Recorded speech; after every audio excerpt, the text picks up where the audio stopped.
വാർത്തയിലേക്ക്. ഡൽഹിക്ക് പുതിയ വനിതാ മുഖ്യമന്ത്രിയെ ലഭിക്കാൻ പോവുകയാണ്. അതിഷി മർലേനയാണ് ദില്ലിയുടെ മൂന്നാമത്തെ വനിതാ മുഖ്യമന്ത്രി. ഉണ്ണിയുണ്ട് നമ്മളോടൊപ്പം. ഉണ്ണി, ഇപ്പോൾ എന്തായാലും ആം ആദ്മി ചരിത്രം സൃഷ്ടിക്കാൻ പോകുന്ന ഒരു നിമിഷത്തിലേക്ക് കടക്കുകയാണെങ്കിൽ, അല്ലെങ്കിൽ അത്തരത്തിലൊരു പ്രഖ്യാപനത്തിലേക്ക് കടക്കാൻ ഒരുങ്ങുകയാണ്. 6 മാസത്തിന് ശേഷമാണ്, അതായത് ഫെബ്രുവരിയോടെയാണ് ഈ ഒരു ഗവൺമെന്റിന്റെ കാലാവധി അല്ലെങ്കിൽ അടുത്ത നിയമസഭാ തെരഞ്ഞെടുപ്പ് ഡൽഹിയിൽ നടക്കാനിരിക്കുന്നത്. എത്തരത്തിലായിരിക്കും ഇതെല്ലാം പ്രതിപക്ഷത്തിന് ഒരു ആയുധമാകുക, അല്ലെങ്കിൽ എങ്ങനെയായിരിക്കും ഇതിനെയൊക്കെ പ്രതിപക്ഷം നേരിടുക ഈ വരാൻ പോകുന്ന ഡൽഹി തെരഞ്ഞെടുപ്പിൽ? 6 മാസത്തിന് ശേഷമാണ് തെരഞ്ഞെടുപ്പ് വരാനിരിക്കുന്നതെന്നുള്ളതും ശ്രദ്ധേയമാണ്. കാളിദാസ്, തീർച്ചയായും ഒരു സന്ദേശം തന്നെയാണ് ഒരു വനിതാ മുഖ്യമന്ത്രിയെ അവതരിപ്പിക്കുന്നതിലൂടെ ആം ആദ്മി നൽകുന്നതെന്നാണ് ഏറ്റവും പ്രധാനമായും പറയേണ്ടിയിരിക്കുന്നത്. എന്തായാലും ഒരു തെരഞ്ഞെടുപ്പ് കാലഘട്ടമാണ് ഇപ്പോൾ നടന്നു പോകുന്നത്. അതിനുശേഷം ഈ മന്ത്രിസഭയുടെ കാലാവധി തീരാനായി വളരെ കുറച്ച് സമയമാണുള്ളത്. ആ സമയം കൊണ്ട് തന്നെ വളരെ മികച്ച രീതിയിൽ ഭരണം മുന്നോട്ട് കൊണ്ടുപോകുക എന്നത് തന്നെയാണ് അതിഷി മർലേനെ സംബന്ധിച്ച് ഏറ്റവും പ്രധാനമായ കാര്യം. ആ രീതിയിൽ മികവ് തെളിയിച്ച ഒരു വ്യക്തി കൂടിയാണ് അതിഷി മർലേൻ എന്നതാണ് എടുത്തു പറയേണ്ട കാര്യം. എന്തായാലും ഞാൻ നേരത്തെ സൂചിപ്പിച്ച പോലെ തന്നെ ഈ ഒരു ഘട്ടം, അതായത് ഈ മുഖ്യമന്ത്രി അരവിന്ദ് കെജ്രിവാൾ, ഉപമുഖ്യമന്ത്രിയായിരുന്ന മനീഷ് സിസോദി, ഇവർ ജയിലിൽ കിടന്ന സമയത്ത് പോലും വലിയ രീതിയിലുള്ള പ്രതിരോധം അല്ലെങ്കിൽ വലിയ രീതിയിലുള്ള പ്രതിസന്ധി ഡൽഹിയിൽ ആം ആദ്മിക്ക് നേരിടേണ്ടതായി വന്നു. ആ ഒരു ഘട്ടത്തിലെല്ലാം തന്നെ ഒരു പ്രതിരോധം തീർത്ത് ഈ പ്രതിപക്ഷ ആരോപണങ്ങളെല്ലാം തന്നെ നേരിട്ട ഒരു വ്യക്തി കൂടിയാണ്, ഒരു വനിതയാണ് അതിഷി മർലേൻ എന്നതാണ് ഏറ്റവും പ്രധാനമായും പറയേണ്ടിയിരിക്കുന്നത്. എന്തായാലും ഈ നിയമസഭാ കക്ഷി യോഗത്തിൽ കെജ്രിവാളാണ് അതിഷിയുടെ പേര് നിർദ്ദേശിച്ചത് എന്ന വിവരങ്ങൾ ഇപ്പോൾ പുറത്തു വരുന്നുണ്ട്.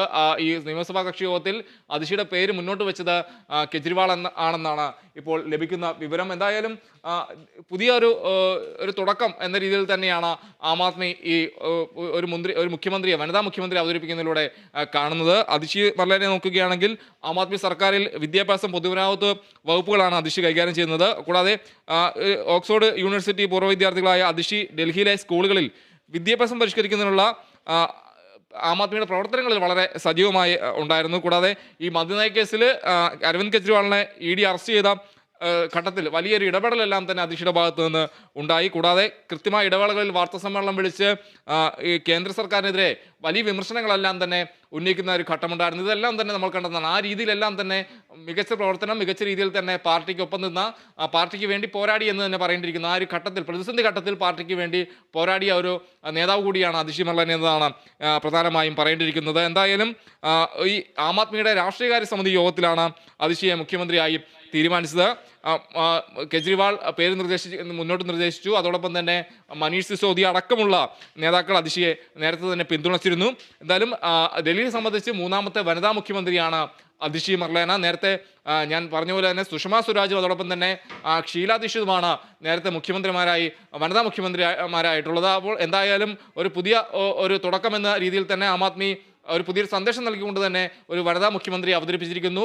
കെജ്രിവാളിന് പിൻഗാമിയായി അതിഷി മർലേന ഡൽഹിയിൽ ആം ആദ്മി പാർട്ടിയുടെ നേതാവായി അല്ലെങ്കിൽ ഡൽഹി മുഖ്യമന്ത്രിയായി ഡൽഹിയെ നയിക്കുമെന്നാണ് ഇപ്പോൾ ഏറ്റവും പുതുതായി ലഭിക്കുന്ന വിവരം. എന്തായാലും ആം ആദ്മിയുടെ നിയമസഭാ കക്ഷി യോഗത്തിലാണ്, അല്ലെങ്കിൽ ഡൽഹിയിൽ ചേർന്ന കെജ്രിവാളിന്റെ വസതിയിൽ ചേർന്ന നിയമസഭാ കക്ഷി യോഗത്തിലാണ് നിർണായകമായ തീരുമാനമുണ്ടായിരിക്കുന്നത്. അതിഷി മർലേന ഡൽഹിയിൽ മുഖ്യമന്ത്രിയാവും. ഡൽഹിയിലെ മൂന്നാമത് വനിതാ മുഖ്യമന്ത്രിയാണ് അതിഷി മർലേന. കാളിദാസ്, തീർച്ചയായും അതിഷിയുടെ ഈ ഒരു വരവ് എന്ന് പറയുന്നത് എന്തായാലും പ്രതിപക്ഷത്തിനൊരു ഭയം ജനിപ്പിക്കുന്നൊരു വസ്തുത തന്നെയാണ്. കാരണം BJPയെ സംബന്ധിച്ച്, അല്ലെങ്കിൽ ഡൽഹി BJP ഘടകത്തെ സംബന്ധിച്ച് BJPയുടെ കണ്ണിലെ കരടായിരുന്നു അതിഷി മർലേന എന്ന് വേണമെങ്കിൽ തന്നെ പറയാം. കാരണം നിരവധിയായിട്ടുള്ള കേസുകളാകട്ടെ അല്ലെങ്കിൽ മാനനഷ്ട കേസുകളാകട്ടെ അങ്ങോട്ടും അതിഷി മർലേനക്കെതിരെയും അല്ലെങ്കിൽ തിരിച്ചുമെല്ലാം നടന്ന സാഹചര്യമെല്ലാം ഉണ്ടായിരുന്നു. 2019 BJPയുടെ വൈസ് പ്രസിഡന്റായിട്ടുള്ള രാജീവ് ബബ്ബർ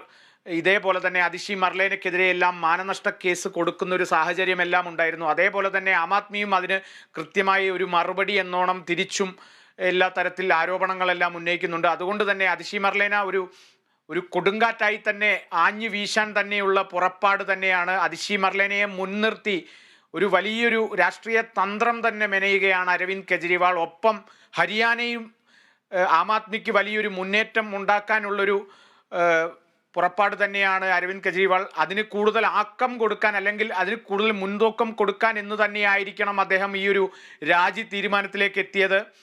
എന്നാൽ ഡൽഹി ഭരണമൊന്നും കൈവിട്ടു പോകരുത്. കാരണം പ്രതിപക്ഷത്തിനൊരു അവസരമുണ്ടാക്കി കൊടുക്കരുത് എന്ന് തന്നെ കണ്ടുകൊണ്ടായിരിക്കണം ഇത്രയും കഴിവുറ്റ ഭരണമികവ് കാഴ്ചവെച്ച ഒരു വനിതാ നേതാവിനെ തീർച്ചയായും ഈ ഒരു മുഖ്യമന്ത്രി സ്ഥാനത്തേക്ക് നിർദ്ദേശിച്ചിരിക്കുന്നത്. അതിഷി മർലേന മുഖ്യമന്ത്രിയായി, ഡൽഹിയുടെ 3ാം വനിതാ മുഖ്യമന്ത്രിയായി, ആം ആദ്മിയുടെ ആദ്യ വനിതാ മുഖ്യമന്ത്രിയായി നിയമസഭാ കക്ഷിയോഗം ഐക്യകണ്ഠേന തീരുമാനമായിരിക്കുകയാണ്. കൂടുതൽ വിവരങ്ങളെല്ലാം ഇതിനെ സംബന്ധിച്ച ഔദ്യോഗിക പ്രഖ്യാപനവും എല്ലാം വരും മണിക്കൂറുകളിൽ കാണാൻ സാധിക്കും, അറിയാൻ സാധിക്കും.